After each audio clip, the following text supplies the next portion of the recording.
be able to see better or anything like that. It was just so people's perception of me would change. This mistreatment is not something that you would say comes from people you don't always know. Most times it's often from people that you do know, people that you go to church with, people that you go to school with, people that's in your family, people that live in your neighborhood, people that you share close relationship with. These are often the ones who give birth to the pain that you carry in your life. And then it's adults, and then it's also kids. And so when you have it from both ends of the spectrum, it can really make you feel a way about yourself and really question your existence. And for much of my teenhood, I questioned a lot of things about myself. I was like, well, God, why would you punish me with this condition? I could have been born normal or regular and I would have been just fine, but why did you have to make me with albinism? Like, why? What was this all about? Did you really just want to humiliate me? Did you really just want to torture me that bad that you had to make me an albino or a person with albinism? I had all these real talk questions with God. I did. I wanted to change so much. Again, it wasn't anything else but albinism, because that was the cover of my story when it came down to people talking and mistreating and saying, oh, she's an albino, or oh this or oh that. And it just became a lot for me. Around, I think, 18 or 19 years old, God really began to open up my eyes, and he allowed me to see albinism from his perspective. And from that moment on, my life was forever changed. And it took a lot of unpacking. It took some years to unpack the hurt, the pain, the experiences. Those are some things that are marks that you just carry on you, and it takes time to heal from. It's not something that happens overnight. It takes some time. It takes a lot of unlearning to come from that space and time, especially because as children, those are our years where we're forming our perception of life, our perception of ourselves, our mind, our ideas, our concepts. All of those things happen in childhood. So it takes a lot to unlearn those things, to go away from that and begin to adopt the truth. And then you have to deal with people who will still try and look at you and tell you, well, you're not right. And they'll still try and say things against you that will hurt you or humble you in some way and bring you down a couple notches because they don't like the fact that you're now confident. And me and my sisters, we've seen this. You know, most people took us better when we weren't that confident, when they could come up and use albinism as an insult. And now that we are comfortable being exactly the way that we are, not making any apologies about it, but being 100% cool with being these light-skinned heifers that we are,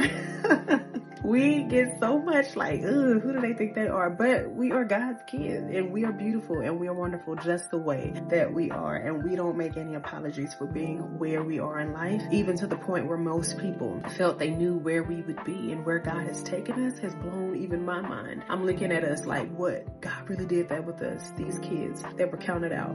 Look at us now. And it's all because of his glory, and it's all because of his wonderful works.